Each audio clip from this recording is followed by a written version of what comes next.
Assalamualaikum. Okay, so kita continue. Previously saya bagi contoh untuk reaction yang irreversible, a diabetic but irreversible. This question is reversible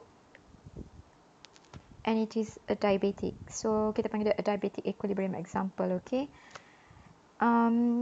So the reaction example is normal butane is to be isomerized to isobutane in PFR. So guna reactor PFR lagi.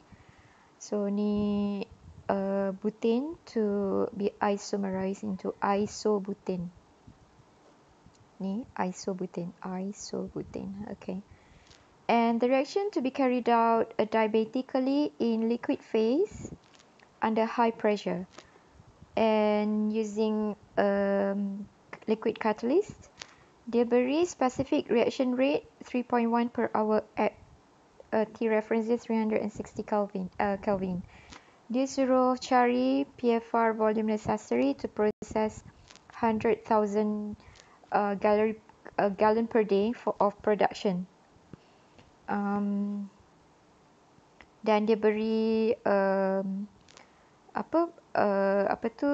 composition of butane to be 90%, tapi inert to be 10%, and the feed enters at 330 Kelvin. So T naught dia 330 Kelvin. Additionally, dia bagi heat of reaction. Ini adalah heat of reaction in which heat of reaction yang ni bersamaan dengan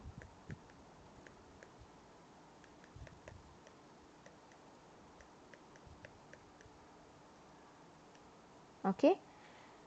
So jangan confuse. Previously dalam equation kita bagi lengkap yang ini kan.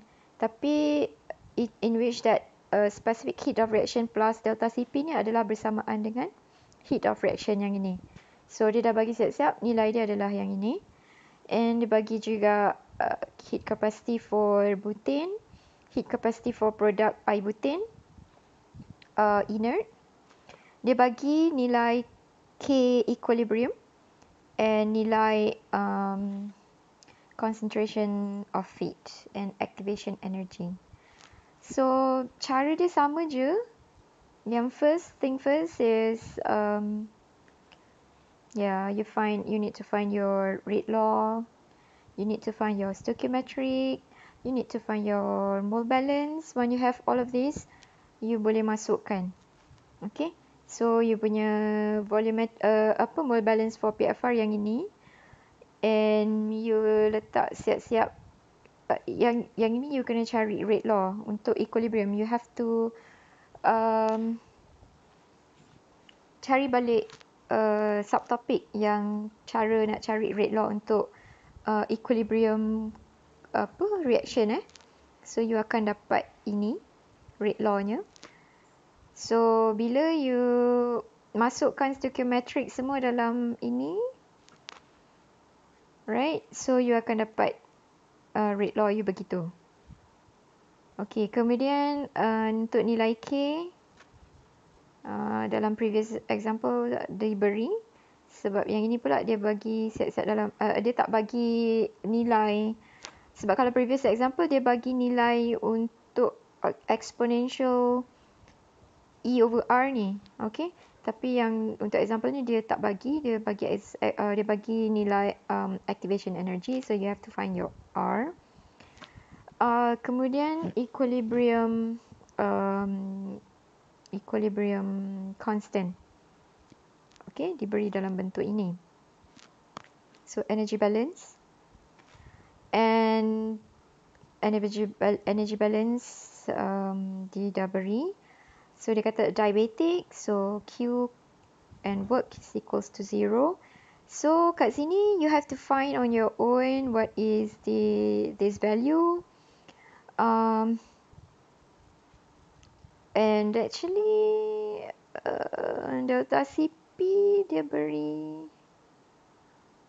Oh, I guess the question here should be okay, yang ini patut yang ini kot. untuk soalan ni. Dia ada specific heat draft reaction. Sebab jawapan kat sini dia suruh cari, jawapan kat sini dia suruh cari nilai delta CP, in which that nilai delta CP kalau you cari dia kata equals to kosong. So yang tinggal adalah yang ini, so you have to simplify. Okay. So bila you simplify, you akan dapat equation yang ini. So bila you masukkan semua ni, you akan dapat equation yang ini. Okay. Alright, dia dah bagi siap-siap macam mana dapat data heat capacity for all species inlet. Okay, A, kemudian ada inert. So you nak cari yang ini sebab composition dia adalah inert tu 0.1 dengan A as limiting reactant 0.9, so you dapatlah ini kan. Alright, so once you have all of this, you boleh masukkan yang contoh ini you dah dapat tadi, so yang ni you boleh masukkan. Alright, yang ini pun you boleh masukkan nilai semua berdasarkan maklumat yang ada. So once you have all of that, you dah dapat equation ni, you dapat equation ni. So you boleh guna all of these equations in order to plot either X over V, then T over V.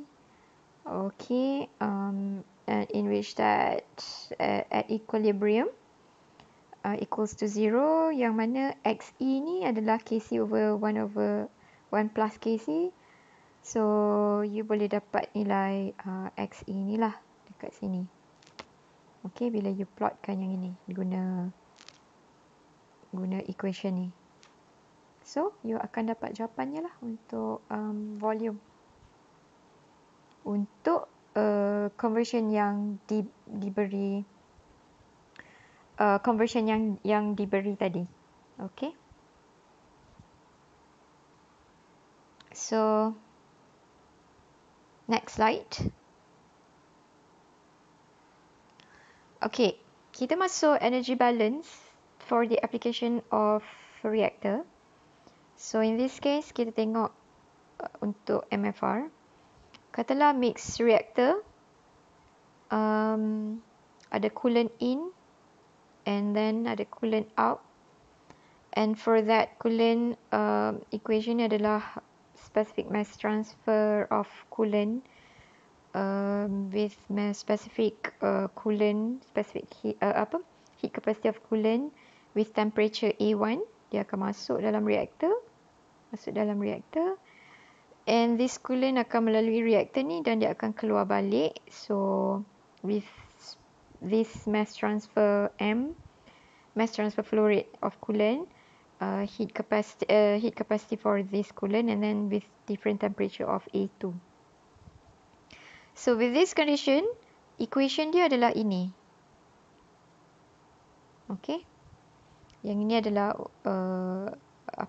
equation teori untuk coolant. Yang ini adalah untuk reactor of MFR. Ini adalah specific overall heat heat transfer, specific heat transfer overall untuk reactor. A adalah heat transfer for that area. Kemudian with coolant temperature of A1 yang masuk, kemudian yang keluar, divide by ln temperature of reactor minus coolant yang masuk dan coolant yang keluar. So this is the equation.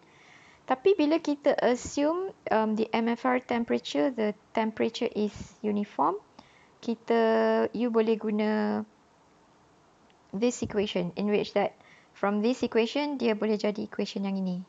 Okay. So equation ni you tak perlu hafal, nanti kalau dalam exam dia diberi dan you cuma tahu how to use it only. Okay, untuk condition yang ni pula for high coolant flow rates, yang mana temperature coolant masuk bersama dengan temperature coolant keluar. Dan dia adalah boleh dikatakan second order for Taylor expansion. So heat rate boleh disimplify as to this one. Okay. Kemudian untuk energy balance for PFR or PBR pula, Q adalah bergantung kepada reactor length. So the total heat transferred to the reactor for PFR or PBR, kita akan guna this kind of equation. Okay, U adalah overall heat transfer. Okay, ini adalah coolant punya temperature reactor.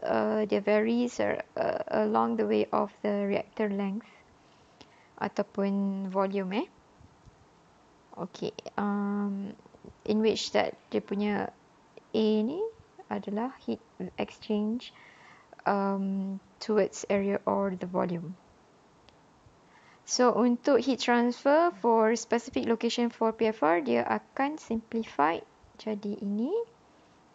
It's differential of Q over volume. So dia akan simplified to this equation. Dan kalau untuk PBR, dia akan based on the weight of the catalyst and also the